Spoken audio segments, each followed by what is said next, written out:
Standard. Galera, a gente vai falar nessa aula direto ao ponto sobre um padrão de hardware de segurança, tá?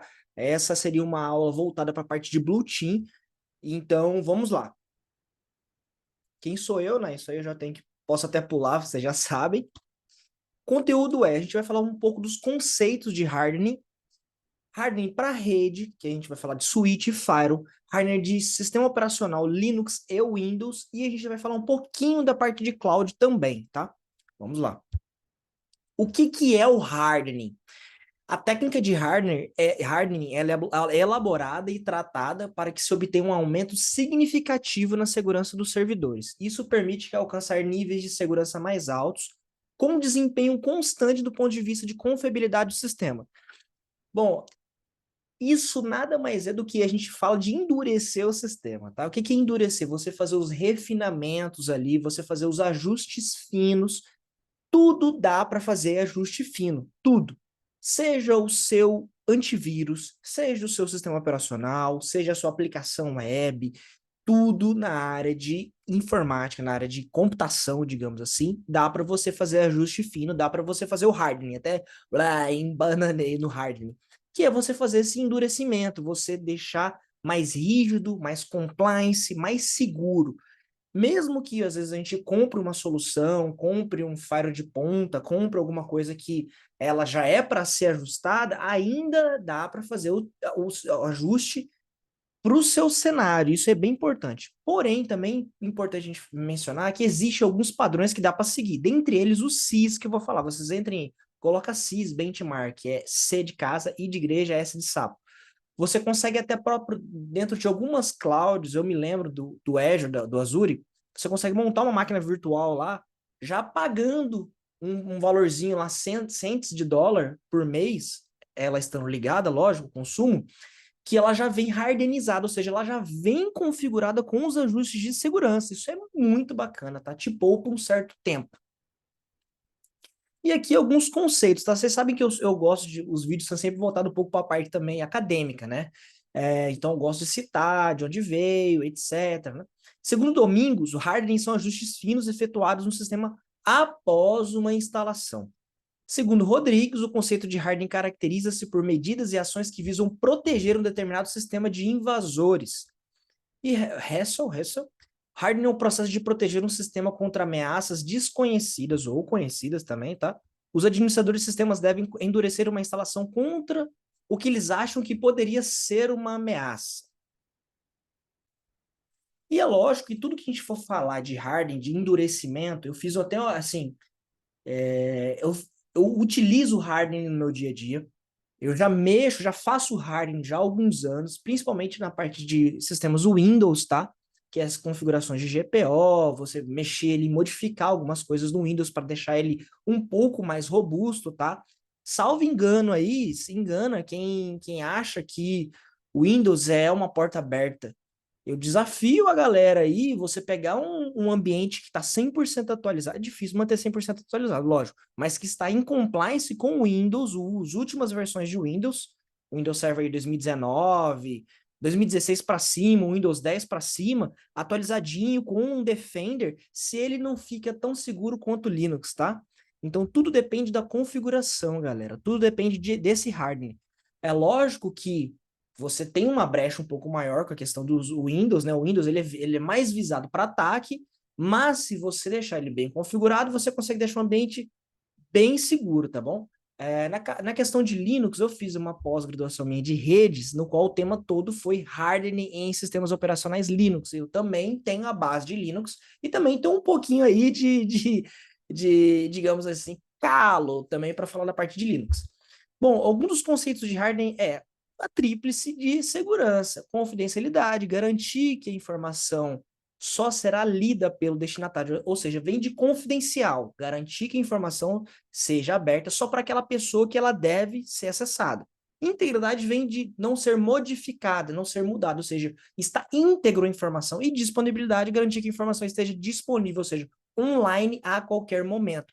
Então, o hardening ele visa proteger a tríplice de segurança, como qualquer outro tipo de endurecimento, qualquer outro tipo de ajuste, tá bom? E aqui falando de alguns padrões. O padrão de endurecimento ele é usado para definir uma linha de base de requisitos para cada sistema. À medida que cada novo sistema é introduzido ao meio ambiente fica estranho, né? Ao meio ali, ao ambiente, a, ele deve respeitar o padrão de endurecimento. Existem vários padrões do setor que fornecem benchmarks, são as medidas ali, para vários sistemas operacionais e aplicações, como o SIS Benchmark. Ele é muito show de bola, tá? Você tem alguns materiais dele que é gratuito, na verdade a maioria é gratuito, e você consegue ali tirar uma base de você para você tentar implementar aquilo dentro da sua infraestrutura. E aqui a gente tem também não só o CIS, porque o CIS também fala de um monte de coisa, até de Wi-Fi, padrões de Bluetooth, fala de muita coisa. Mas antes da gente subir o nível e falar de CIS e tentar implementar um CIS, imagina você dentro aí da sua infraestrutura, você é um cara que geralmente trabalha, quando a gente trabalha em empresas que são menores, você faz um pouco de tudo.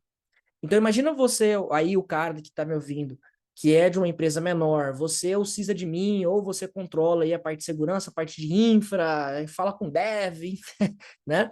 Então você tem que tentar começar com o que eu digo, que é o feijão com arroz bem feito. Enquanto você não tiver uma segurança física, definindo o controle do ambiente ali, nos locais seguros e controlados. Por que eu estou falando isso? Porque eu já trabalhei em local que não tinha nuvem. Era tudo on-premise, tudo local. Então tinha que garantir desde acesso às portas onde estava hospedado, os servidores, câmera sempre está ligada, ver se a câmera está gravando mesmo, ver se o no-break está segurando. Então, pensando nesse ponto. Sistemas operacionais, garantir que os patches sejam implementados e o acesso ao firmware esteja bloqueado, ou seja, fisicamente o cara consegue acessar, se ele entrar dentro da sala do data center, ele consegue ir lá plugar no servidor? Ele consegue plugar um pendrive e acessar? Ele consegue fazer um reboot ali, mexer, ou subir ele rebootar o servidor, ele conseguir fazer um bootloader ali por cima do Windows, acessar com o Linux via pendrive, acessar os arquivos? Aí a gente vai para a parte de devices, né? Os, os hosts na ponta, digamos ali, a de cliente, né? Garantir que o antivírus seja implementado e device, ó, essa tradução aí ficou ruim do inglês, né? Seja devidamente monitorado e controlado. Aí você implementa ferramentas de MDM, que é Mobile Device Management, gerenciamento de arquivos mobile, de aparelhos mobile, seja notebook, seja celular, tablets e afins, porque você precisa garantir que quem sai da sua empresa, quem está acessando o ambiente, a infraestrutura da sua empresa, também as pontas ali estejam seguras. Porque a gente sabe que diversos casos de invasões vêm por aparelhos que não estavam seguindo o compliance. Então não adianta você ter todo o ambientezinho seguro ali se o cara leva o notebook para casa e aquele notebook ou ele acessa, consegue por algum acaso, ele tem uma VPN ali, que ele trabalha de casa, mas usa o computador particular dele. E aquele computador particular dele é o Windows, é craqueado, ele craqueia jogo, ele joga e fecha a VPN. Vocês entenderam? Então, por isso que o certo é lógico, que aí vai do budget da empresa, quanto ela tem para gastar, mas o certo é você não usar o seu computador que você joga, que você acessa as coisas particulares, que você baixa as coisas, faz laboratório, junto com a empresa. Pelo amor de Deus, que isso pode dar problema, tá bom? Redes e serviços, remover quaisquer serviços desnecessários. O que isso aqui tem a ver? Onde que isso aqui se encaixa? Eu já peguei diversos files para analisar e muitas vezes a gente vê porta ali que o cara subiu para fazer alguma coisa, para liberar alguma coisa e a bendita regra tá lá. Ainda online, a regra ainda tá funcionando. Cara, não deixa a regra que não tá em uso ali de bobeira. Desabilita a regra. Ah, eu subi um telnet ali para um dev que foi fazer alguma. Cara, fez aquilo, tira. Não deixa nada ali que é desnecessário. FTP, e principalmente se isso está exposto, tem que estar muito bem documentado e tem que ter um entendimento do porquê que aquele FTP está exposto, certo? Ah, eu vou usar um FTP por um certo tempo, cara, coloca FTPS, SFTP, entendeu? Tenta deixar o mais difícil possível para que você não tome uma ação. Basicamente é isso. Então, assim, tanto na parte de redes, aí já indo para a parte de network, né? Então, desabilitar a regra que não está usando, serviços que não estão utilizando. Então, assim, isso também serve para sistema operacional. Na parte de consultoria, você entra lá no ambiente da empresa, você vê os caras, assim, no domain controller, por exemplo, da empresa, o cara tem lá um monte de coisa de Java que o cara, por algum acaso, ele instalou ali, esqueceu. Isso aí, se não está usando Java, para que você vai deixar uma aplicação que tem muita vulnerabilidade? Certo? Ah, o cara instalou ali um monte, eu já peguei vários tipos de navegador, o cara baixar um monte de coisa ali, se não tem o porquê, não deixa instalado. Tem que ter, todas as aplicações, elas precisam passar por um crivo, ou seja, precisa passar por uma curadoria da parte da galera de segurança para que aquilo seja instalado e homologado, bom? Auditoria e monitoramento, criar rastreabilidade e monitoramento dos eventos. Isso também é o feijão com arroz. Você precisa saber o que está acontecendo dentro da sua infraestrutura. Precisa ser monitorado tudo. Ah, cara, é complexo, eu não tenho, a empresa não quer pagar. Cara, tem um monte de solução open source. Você bota um Zabbix, você bota um Grafana, você bota um Azure aí, que é bacana para pegar os logs e puxar ali para a parte de segurança. Dá para fazer muita coisa, só precisa ter um pouquinho de tempo, fazer um cronograma ali de como você vai implementar as coisas. Eu tenho certeza que você vai ter muito a ganhar. Controle de acesso, garantir que as contas padrões sejam renomeadas ou desativadas. Criação de acesso nominal. Galera, muitas vezes eu já entrei em lugares que até o estagiário tinha acesso administrador a servidores. Não existe isso, você acessar lá o ponto barra para a esquerda no Windows, por exemplo, ou o root, sem ser nominal. Você não sabe depois o que aconteceu se aconteceu uma invasão. Acessar servidor como administrador tem que ser por conta. Acesso nominal. Joãozinho.silva, Pedrinho.fonseca, Felipe.belo tem que acessar esses aí. Aí você vai fazer um ajuste de quem tem acesso a essas contas, administrador, colocar tudo em grupo certinho, tá bom? Não vai ficar acessando contas, os servidores.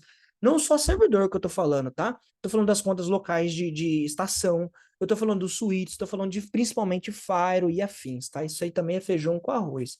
Tira. E os administrador local, tem que ter, lógico que você tem que ter, mas aí você vai colocar uma senha complexa, você vai deixar essa senha em um cofre de senha com dupla custódia, ou seja, duas pessoas que cuidam, que cada um tem uma parte ali da senha, as duas precisam juntar para ter a senha do administrador local, e pouquíssimas pessoas vão ter acesso a esse administrador. Seja o domain, o domain admin, seja o administrador da AWS, o admin global do Azure e afins, entendeu?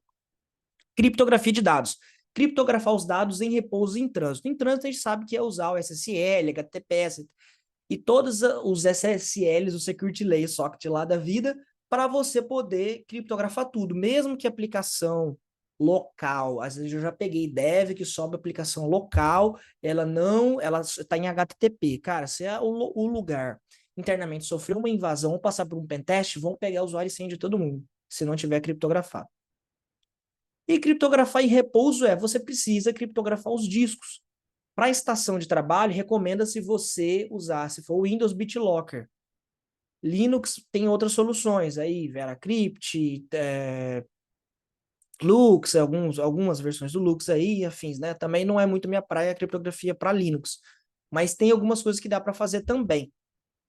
Mac também tem soluções, então você precisa criptografar, porque se a pessoa na ponta, um diretor, perdeu o notebook dele e for roubado, você tem que garantir que o cara não consiga acessar os dados que estão ali. Subir, botar um pendrive com Linux, subir e conseguir acessar, entendeu? Patches atualizações, já falamos disso, que é garantir os patches atualizações de implementação. Isso é gestão de atualização, gestão de update. Precisa ter um gerenciamento ali, um painel, alguma coisa que você consegue gerenciar. E quem vai cuidar disso precisa sempre estar atento. E as atualizações acontecerem pelo menos aí 3 a 4 vezes por ano em tudo. 3 a 4 vezes, ou seja, a cada 2 meses, 3 meses, você precisa atualizar tudo.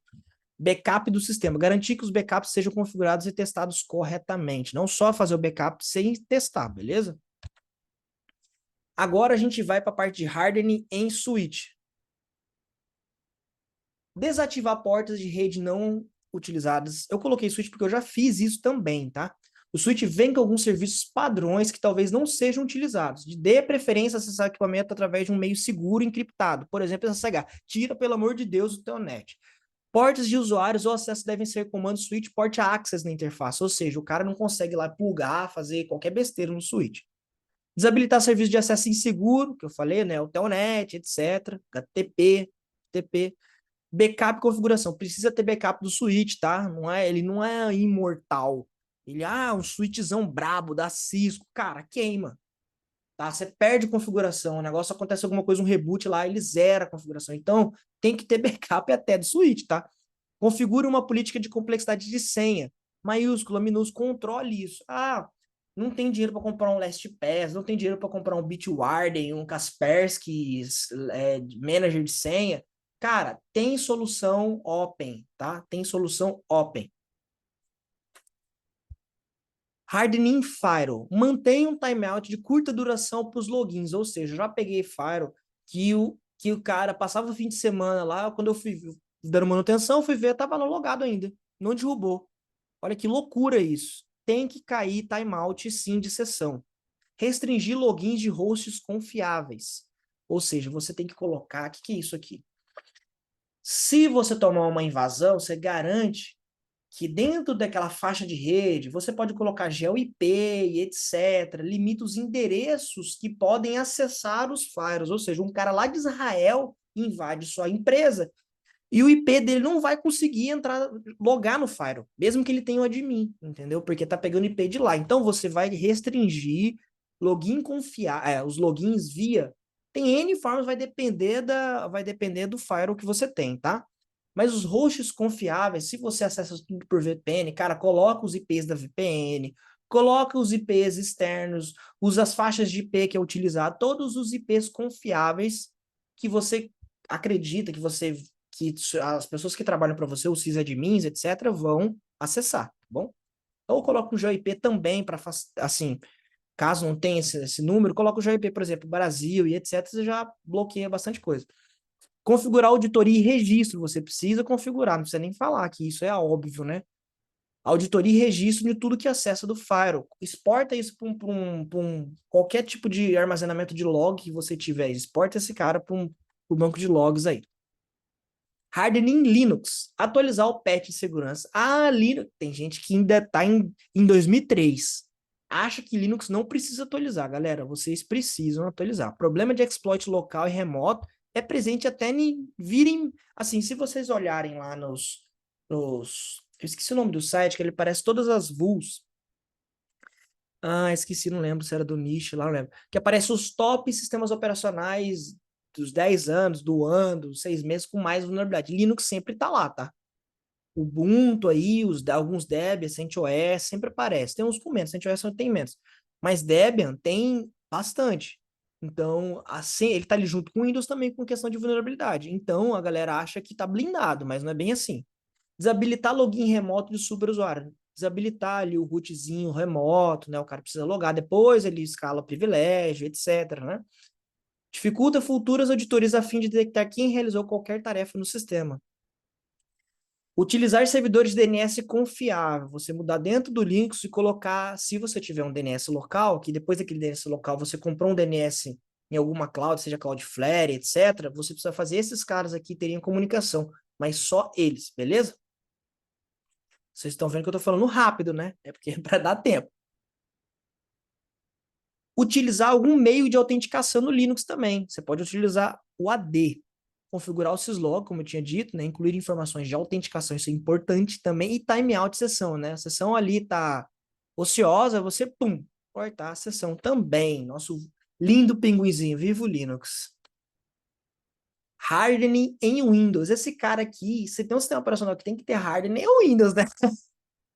Esse cara aqui, a gente podia fazer uma aula só sobre ele. Depois eu quero fazer uma aula falando um pouco mais de hardening em Windows, porque eu implementei em diversos projetos e tem muita coisa legal que dá para falar sobre esse cara. Mas eu tentei resumir aqui para nossa aula não passar muito tempo. Nível de autenticação LAMAN, tá? Esse cara aqui, você tem que enviar apenas resposta NTLM V2. Depois eu vou falar um pouquinho. LM versão antiga, tá? do Laman, você coloca a versão 2, porque se o cara pegar e interceptar, hoje em dia dá para o cara quebrar ali, ele consegue capturar hashes e afim, e aí a lambança tá feita. Ele pega as hashes, eu já fiz isso, peguei hash da galera dentro de um pentest em um ambiente Windows, peguei a hash lá de todos os usuários. Aí depois daquilo eu fui e coloquei em word list para tentar quebrar e vi que tinha diversas senhas eram iguais, os hash igual e a senha eram todas parecidas, né? Todas iguais, as hash que eram iguais eram senhas iguais. E foi fácil de encontrar essas senhas. E depois dessas senhas eu fui acessando os usuários e de um usuário pulei para o usuário com privilégio maior e aí pronto. Já entenderam o que aconteceu depois, né? Eu consegui invadir praticamente todo o ambiente. A gente precisa, é preciso encerrar uma sessão, desconectar, a quantidade máxima de tempo a sessão de usuário desconectada é mantida ativa no host. É chato, é chato. Muita gente reclama, tô fazendo manutenção, cai a sessão. Infelizmente tem que fazer isso. Bloquear acesso ao CMD e PowerShell. Olha, já me perguntaram essa questão do PowerShell, porque o Windows 10 ele é muito interligado no PowerShell, mas dá, tá? Tem que ser tomado um certo tipo de cuidado nessa GPO, porque não é só lá e apontar o PowerShell direto. Tem uns macetezinhos que você tem que fazer lá de registro, etc, tá? Para fazer com que isso funcione. Mas se o cara não usa PowerShell e nem CMD, desabilita isso via GPO, tá bom? Tem que desabilitar. E aí você cria depois uma outra GPO que tem uma exceção ali daquele, aí você cria um grupo no AD com uma exceção das pessoas que podem acessar CMD e PowerShell. Nega para todo mundo, depois cria um que tem a exceção, beleza? Não permitir usar dispositivos removíveis, básico, né? Isso aí para estação de trabalho, o cara não poder usar pendrive. Bloquear a máquina por tempo de inatividade, lógico. Configurar o LAPS. O que é esse cara aqui? Para quem não sabe, esse cara, ele gerencia senhas locais. Já tem até o LAPS para o Azure agora, tá? Esse cara, ele troca as senhas do administrador local, você consegue trocar a cada X tempo uma senha complexa e única para todo o ambiente. É fantástico. Para quem não sabe, é fantástico. Pesquisa aí Labs depois. É meio chato de implementar, mas é uma maravilha. Porque isso garante que não é aquela senha única do administrador para todo mundo. Cada estação tem uma senha complexa e ela é mutável de tempos em tempos. Ah, como que eu vou saber? Você tem, onde você subir a infraestrutura, você vai subir uma infraestrutura à parte para o Labs. A mesma coisa para o MBAN também. Você vai subir uma infraestrutura à parte, linkar ele no AD, e aí nessa infraestrutura você consegue acessar via CMD, PowerShell, você puxa lá pelo PowerShell por linha de comando, quero saber a senha de tal computador. Você vai lá, coloca o hostname no computador, ele vai aparecer a senha temporária que está naquele momento do administrador. Ou você vai no AD, em atributo editor, botão direito, vai ver a senha lá dentro da janelinha do AD, beleza? Você consegue fazer isso. Ou também dentro do Labs, de onde está armazenado o servidor principal, você consegue numa interfacezinha, uma janelinha dele também. Então você vai passar isso para o pessoal o pessoal do suporte que vai dar manutenção local, ele também consegue acessar isso do chamar via PowerShell e afins, tá? Aí você tem que dar as condições certas para ele poder acessar só isso. O MBAN é para criptografar todas as estações, e tudo isso também lembrando que é para estação e para server, tá? Tanto a troca de senha do administrador local, quanto o MBAN, que é para criptografar o disco das máquinas. Geralmente o MBAN é mais para estação, tá? Então você criptografar o disco da estação. Se o computador for roubado, acontecer alguma coisa, o cara vai tentar botar ali, pegar o que tem no HD, ele não vai conseguir. E agora, por último, a gente vai falar de hardening em cloud. Estou falando rapidinho aqui, tá? E nesse caso a gente vai falar do Azure. Adotar o benchmark do CIS, armazenar as chaves e segredos no Azure Key Vault, que é um cofre de senha, digamos assim, né? E o Defender for Cloud é um painelzinho bonito para você ver todas as vulnerabilidades, arrumar as coisas, arrumar a casa, digamos assim. A Microsoft te dá isso aí. É lógico que tem um custozinho ali por detrás de armazenamento dele, no Log Analytics, etc, né? Mas não é nada que se compare aos ganhos que você tem. Outra coisa interessante e muito show de bola que dá para fazer no Azure também é usar as policies. Que esse cara Blueprint? Você vai lá e seta que essas políticas são políticas bases que vão ser aplicadas para toda subscript, para toda assinatura, para todo ambiente. Ou seja, o cara não pode criar uma máquina gigantesca, por exemplo. Imagina que um administrador lá vai lá e cria uma máquina com 2 tera de RAM. Dá para o cara criar se ele tiver o poder de fazer isso. Mas imagina o custo. Se essa máquina, por acaso, o cara esquece ela ligada. Entendeu? Então, você tem que criar lá. Ninguém pode criar uma máquina com um tamanho maior que esse. Ninguém pode criar uma máquina se ele não colocar dentro colocar com essas condições. Então, você cria condições políticas e a pessoa que está criando, ele fazendo as coisas, o cara não consegue, por exemplo, criar uma regra de firewall que ele vai deixar um ambiente exposto, com RDP exposto para fora, por exemplo. Isso dá para você criar. E só que está naquelas administrações superiores do Global Admins ou Security Admin, acho que é Security Admin, não lembro. Você consegue, só esses caras que conseguem gerenciar para poder modificar as blueprints, beleza? Just in time. Just in time é você dar o acesso num certo período de tempo só para quem está solicitando, ou seja, quase ninguém tem acesso administrador a nada. O cara vai fazer um acesso administrador a um ambiente. O que ele vai fazer? Ele vai pedir isso. É tudo via interface, vai pedir. Esse pedido vai chegar para um grupo de pessoas que são os aprovadores, ele vai falar, beleza, o cara, eu preciso da manutenção no servidor Apache no sábado de noite. Por quanto tempo? Aí ele vai colocar lá por 10 horas, vai virar a noite. Beleza, você vai lá e dá um approve, ele vai ser admin local, admin total daquele ambiente ali durante aquele tempo. Depois corta. Show de bola, né? Azure Bastion. O Bastion é você acessar o Azure das máquinas por dentro da web. Você não precisa baixar o RDP e acessar a máquina Windows, por exemplo, via RDP ou Linux via SSH. Você acessa tudo via web. Abre uma interfacezinha web. Muito show de bola isso também. Já tem uns 2, 3 anos isso, mas é legal de falar. O RBAC nada mais é do que controlar os acessos, dar a permissão a quem realmente precisa, o mínimo necessário para a pessoa acessar. Então, o cara vai mexer só com, sei lá, monitorar ali com Azure Monitor. Ele vai acessar só o Azure Monitor. Ele vai acessar só isso, só aquilo, e afins, né? Acesso condicional. O acesso condicional é você criar condições que para a pessoa, seja um terceiro, seja um colaborador, seja um administrador, enfim, qualquer pessoa da organização, para acessar o ambiente, ele precisa passar por algumas etapas, cumprir alguns requisitos para poder acessar. Por exemplo, você pode colocar uma sessão, um conditional access que ele acessa só do Brasil, que ele vai acessar, por exemplo, a empresa homologou MacBook Pro na versão Ventura. Ele tem um Dell Inspiron tal com Windows 10 e só. Só tem esses dois tipos de máquina, por exemplo. Ou seja, você cria uma condição que ele vai checar na hora de acessar que o cara tem que ter um Mac, que ele tem que ter nessa versão.